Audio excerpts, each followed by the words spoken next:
لیکن یہ کہ امام مہدی کی حکومت قائم کرنے کے لیے کون لوگ آئیں گے؟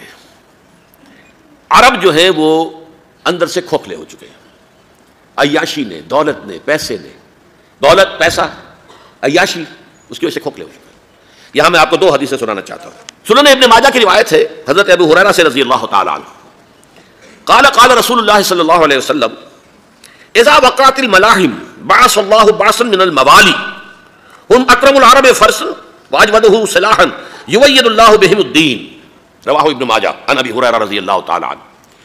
جب ملاحم کا دور شروع ہوگا تو اللہ تعالیٰ اٹھائے گا ایک لشکر یا لشکروں پر لشکر موالی میں سے۔ موالی کون ہے؟ عربوں نے جب فتح کیا تھا اس پورے علاقے کو خلافت راشدہ کے دوران، اور پھر وہ لوگ جو ہے، ایک رائے تو یہ تھی کہ انہیں غلام بنایا جائے ساری آبادیوں کو، لیکن یہ کہ حضرت عمر کا اجتہاد تھا، اس کے مطابق جو غلام نہیں بنایا گیا تو وہ موالی کی حیثیت رکھتے ہیں۔ عربوں میں دم نہیں ہے، موالی میں سے لشکر اٹھیں گے کہ جو در حقیقت حضرت مہدی کی حکومت کو قائم کریں گے۔ دوسری حدیث سنیے، عن عبداللہ بن الحارث رضی اللہ تعالی عنہ، اور یہ ابن ماجہ کی روایت ہے، قال قال رسول اللہ صلی اللہ علیہ وسلم یخرج الناس من المشرق فیوطئون للمہدی یعنی سلطانہ، لشکر نکلیں گے، لوگ آئیں گے مشرق سے اور وہ حضرت مہدی کی حکومت کو جمائیں گے اور قائم کریں گے۔ اب ذرا نوٹ کیجئے کہ جزیرہ نما عرب کے مشرق میں کون سے ملک ہیں؟ تین، ایران، افغانستان، پاکستان، یہ تین سالڈ مسلم ممالک، مسلم آبادی اکثریت۔ ویسے تو یہ کہ آگے ہندوستان میں 20 کروڑ مسلمان ہیں، لیکن وہ 20 کروڑ جو ہے وہ تو 80 کروڑ کے اندر تحلیل ہو جاتے ہیں غیر مسلموں میں، لیکن یہاں جو معاملہ ہے یہ غالب اکثریت کا۔ ان میں سے ایران کا معاملہ جہاں تک ہے، نمبر 1 یہ کہ وہ شیعہ عقائد کے حصار میں بند ہے، اس سے ادھر ادھر ہونا اس کے لیے ممکن نہیں۔ حدیث میں یہ بھی آتا کہ اصفہان سے 70,000 یہودی دجال کا ساتھ دیں گے، لیکن بہرحال خراسان ایک صوبہ ہے افغانستان کا اس وقت بھی شمال مشرقی کونے میں، مجھے امید ہے وہاں سے خیر کی، کیونکہ خراسان کا لفظ وہاں پہ شامل ہے، اور حضور کی حدیث میں بعد میں آپ کو سناؤں گا کہ خراسان سے فوجیں چلیں گی جو یروشلم کو دوبارہ حاصل کریں گی، فتح کریں گی۔ جیسے پہلے یروشلم کھویا عربوں نے تھا، دوبارہ حاصل کیا تھا کرد نے، کرد خون صلاح الدین ایوبی رحمۃ اللہ علیہ، ایسے اب پھر عربوں نے کھویا ہے، لیکن لینے والے خراسان سے لشکر آئیں گے۔ یخرج من خراسان رایات سود لا یردها شیء حتی تنصب بإیلیا، خراسان کے علاقے سے کالے علم لے کر لشکر چلیں گے جن کے رخ کو کوئی موڑ نہیں سکے گا جب تک کہ وہ جا کر یروشلم میں نصب نہ ہو جائے۔ اس کے بعد نام آتا ہے پاکستان کا۔ یہ ہے میری اور آپ کی داستان، اور یہ ہے سبب جس کی وجہ سے کہ میں آپ سے یہ گفتگو کر رہا ہوں۔ اصل میں تو کس لیے؟ محض ایک علمی استفادہ، محض اپنی بات آراء کو ظاہر کرنے کا شوق نہیں، بلکہ یہ کہ اپنی ذمہ داری ہم پہچانے کہ ہم کس مقام پر کھڑے ہیں۔ دیکھیے، اس پاکستان کے بارے میں یا ہندوستان کے بارے میں علامہ اقبال نے کہا تھا اپنے ترانہ ملی میں، میر عرب کو آئی ٹھنڈی ہوا جہاں سے، میرا وطن وہی ہے، میرا وطن وہی ہے۔ اور مجھے بتایا گیا کہ سنن ابی داؤد میں یہ روایت موجود ہے کہ حضور نے فرمایا کہ ہندوستان کی طرف سے مجھے ٹھنڈی ہوا آتی، اگرچہ مجھے وہ حدیث ابھی نہیں ملی ہے، لیکن حزب التحریر کا ایک کارڈ مجھے ملا تھا، تو اس میں اس حدیث کا اور اس میں ابو داؤد کی روایت کا حوالہ موجود تھا۔ لیکن میں جو چیز آپ کو بتا چکا ہوں وہ یہ کہ الف ثانی کا پورا تجدیدی کارنامہ اس ہندوستان کی سرزمین میں ہوا۔ مجدد الف ثانی شیخ احمد سرندی، شاہ ولی اللہ دہلوی، سید احمد بریلوی، وہ تو ہمارے پاکستان میں آ کر جو ہے ان کا خون جذب ہوا ارض پاکستان میں۔ پھر شیخ الہند مولانا محمود حسن، تحریک خلافت چلی تو صرف ہندوستان میں چلی اور کہیں نہیں چلی۔ آزادی کی تحریک چلی پوری دنیا میں، وہ نیشنلزم کی بنیاد پر چلی، ملے نیشنلزم، عرب نیشنلزم، ترک نیشنلزم۔ ہمارے یہاں چلی تو اسلام کے نام پر، پاکستان کا مطلب کیا؟ لا الہ الا اللہ۔ پھر پاکستان قائم ہوا معجزے کے طور پر، بلکہ نازل ہوا ہے ليلۃ القدر میں، انا انزلناه فی ليلۃ القدر، جیسے قرآن نازل ہوا ہے ليلۃ القدر میں، یہ پاکستان بھی نازل ہوا ہے ليلۃ القدر میں۔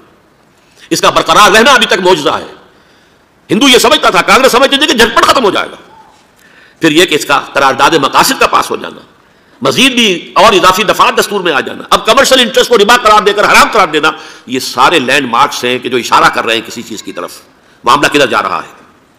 پھر یہ کہ یہ جو 14ویں صدی کے مجدد تھے شیخ الہند، اس کے بعد سے کچھ ایسی شخصیتیں عظیم پیدا ہوئی ہیں ہند میں، جن کو میں سمجھتا ہوں کہ 14ویں صدی کے مجدد اور 15ویں صدی کے مجدد کے درمیان، یہ 15ویں صدی کے مجدد کی راہ کو سیدھا کرنے والے، جیسے کہ حضرت یحییٰ نے کہا تھا میں تو آنے والے کا راستہ سیدھا کر رہا ہوں حضرت عیسیٰ کے لیے، ایسے ہی 15ویں صدی کے لیے امام مہدی کے لیے راستہ صاف کرنے والے سب سے پہلے علامہ اقبال، جنہوں نے اسلام کا تصور دین کی حیثیت سے دوبارہ زندہ کیا ہے، ورنہ اسلام ایک مذہب کی شکل اختیار کر چکا تھا۔ پھر مولانا مودودی، مولانا ابوالکلام آزاد حکومت الہیہ کے نعرے کے ساتھ میدان میں آئے۔ یہ اقبال نے جو تصور پیش کیا تھا اس پر عملی جدوجہد کے لیے حزب اللہ قائم ہوئی۔ نوٹ کر لیجیے 11 برس کا فرق ہے عمر کا علامہ اقبال کے اور ابوالکلام کے، اور 1913 میں جب حزب اللہ قائم کیا اس وقت علامہ اقبال کی ملی شاعری اپنے عروج کو پہنچ چکی تھی۔ پھر یہ کہ علامہ اقبال کے بعد تعبیر جو ہے اس کام کی، وہ ابوالکلام نے کی، لیکن روایتی علماء نے کی شدید مخالفت کی وجہ سے وہ بدل ہو کر چھوڑ گئے، کانگریس میں شامل ہو گئے، بساط جو ہے حزب اللہ کی انہوں نے لپیٹ دی۔ پھر مولانا مودودی آئے، انہوں نے وہ ڈور جو ہے اس کا سرا تھاما، جماعت اسلامی قائم کی حکومت الہیہ ہی کے قیام کے لیے۔ اگرچہ میرے نزدیک یہ کہ وہ انتخابی اور ایک قومی سیاست کی ایک جماعت بن کر پاکستان میں جو ہے دلدل میں پھنس گئی ہے، اب ہم اس کی کوشش کر رہے ہیں، تنظیم اسلامی اور یہ تحریک خلافت جس کے تحت یہ جلسہ ہو رہا ہے، یہ ساری چیزیں وہ ہیں کہ آپ کو سوائے پاکستان کے اور کہیں نہیں ملیں گی پوری دنیا میں۔ معلوم ہوتا ہے کہ پاکستان کو بہت بڑا رول پلے کرنا ہے اس میں، اور اس کے ساتھ اب جمع کر لیجئے افغانستان کی عمارت افغانستان، اسلامی عمارت افغانستان قائم ہو چکی ہے۔ یہ پچھلے 20 سالوں میں جو کچھ وہاں ہوتا رہا ہے اس سے پہلے تصور نہیں ہو سکتا تھا۔ علامہ اقبال کے فرزند بھی دیکھ کر آئے ہیں، تو اگرچہ وہ خود میں سمجھتا ہوں کہ خاصے انہیں آپ لبرل کہیں، آزاد خیال کہیں، لیکن اس درجے متاثر ہو کر آئے تھے کہ انہوں نے یہ کہا افغانستان میں جو میں نے حالات دیکھے ہیں کہ اگر 2-4 اور مسلمان ملکوں کے اندر یہ نظام قائم ہو جائے تو پوری دنیا مسلمان ہو جائے گی۔ یہ سب کچھ کیسے ہو رہا ہے؟ یہ آنے والے دور کی جھلکیاں ہیں۔ Coming events are casting their shadows before.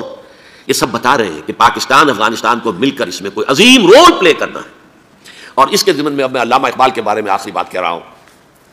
علامہ اقبال کے بارے میں عام یہ خیال ہے، انہوں نے اپنے خطبات میں مہدی کا اور نزول مسیح کا، حالانکہ میں کل پڑھ رہا تھا مولانا سعید احمد اکبر آبادی رحمۃ اللہ علیہ کا ایک مقالہ ان کا کہ علامہ اقبال نے ابن خلدون کے بارے میں یہ کہا ہے کہ مہدی کا اور نزول عیسیٰ کا دونوں کا انہوں نے انکار کیا ہے، حالانکہ ابن خلدون نے نزول عیسیٰ کا انکار نہیں کیا، صرف مہدی کا انکار کیا ہے۔ بہرحال علامہ اقبال نے خطبات میں انکار کیا ہے، لیکن یہ کہ اپنی شاعری کے اندر میں چیلنج کرتا ہوں کسی بڑے سے بڑے اقبال شناس کو، ان کا یہ شعر ذرا سنیے۔ خضر وقت از خلوت دشت حجاز آیت بروں، کارواں زی وادی دور و دراز آیت بروں۔ خضر وقت، امام وقت، رہنمائے وقت، قائد وقت، خلوت دشت حجاز، حجاز کی صحرا کی کسی خلوت گزینی سے نکل کر باہر آئیں گے۔ میں حیران ہوتا ہوں علامہ کے اس فکر پر اور اس مصرے پر۔ یہاں انہوں نے شیعہ اور سنی دونوں کے کانسیپٹ جمع کر دیے۔ شیعہ کا کانسیپٹ یہ چھپے ہوئے کسی غار میں وہاں سے برآمد ہوں گے، اور ہمارا کانسیپٹ ام سلمہ رضی اللہ تعالیٰ عنہ کی حدیث سنا چکا، چھپے ہوئے ہوں گے وہ وہاں پر، مدینہ سے نکل کر آ کر مکے میں چھپ جائیں گے۔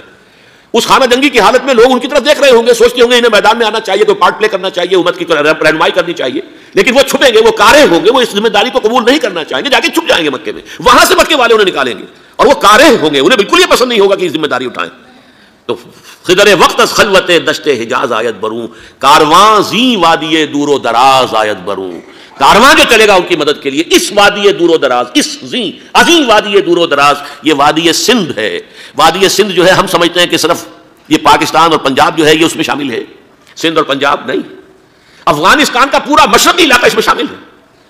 جیسے دریائے جہلم سندھ میں جا رہا ہے، جیسے دریائے گلگت سندھ میں آ کر ملتا ہے، جیسے دریائے چناب اور راوی اور جہلم اور یہ سب جا رہے ہیں اور آ رہے ہیں، اسی طرح دریائے کابل کہاں سے آ رہا ہے، دریائے گومل کہاں سے آ رہا ہے، ٹوچی کہاں سے آ رہا ہے، یہ سارا جو ہے ڈرین جو ہو رہا ہے ایسٹرن جو ہے پارٹ آف افغانستان، یہ سب وادی ہے۔ اس وادی کے یہ 2 حصے ہیں، ایک حصہ جو ہے یہ ادھر پاکستان میں ہے اور اسی وادی کا دوسرا حصہ جو ہے وہ افغانستان میں ہے۔ کارواں زی وادی دور و دراز آیت بروں، کارواں چلے گا یہاں سے، یخرج الناس من المشرق یؤتون للمہدی یعنی سلطان ہی، مشرق سے فوجیں چلیں گی کہ جو مہدی کی حکومت قائم کریں گی، اور یخرج من خراسان رایات و سود، اور خراسان سے سیاہ پرچم چلیں گے کہ جن کا رخ کوئی موڑ نہیں سکے گا، حتیٰ تنصب بیلیا، یہاں تک کہ وہ جا کر یروشلم کے اندر نصب ہو جائیں گے۔ حضرات، میں ایک میری گفتگو کا حصہ باقی تھا لیکن میں اسے چھوڑ رہا ہوں، اس لیے کہ گلوبلائزیشن جو اس کی ہوگی، جو خلافت علی منہاج النبوہ کی تجدید کامل حضرت مہدی کے ہاتھوں عرب میں ہوگی، اس سے پہلے اس کے لیے محنت، کوشش، جد و جہد پاکستان اور افغانستان میں ہو چکی ہوگی جو اسے سپورٹ کرے گی اور وہاں جا کر حکومت قائم کرے گی۔ اس کے بعد گلوبلائزیشن کا جو مرحلہ اس کا ہے وہ حضرت مہدی کے ہاتھوں نہیں ہے، وہ حضرت عیسیٰ ابن مریم ان کے نزول کے بعد ہے، جن کے نزول کے بعد دجال کا خاتمہ ہوگا اور یہودیوں کا استحصال ہوگا، مسلمانوں پر بھی بڑی تکالیف عربوں پر آئیں گی، شدائد آئیں گے، لیکن یہ وہ میں حصہ ملتوی رکھتا ہوں کسی دوسری محفل اور کسی دوسری مجلس اور نشست پر۔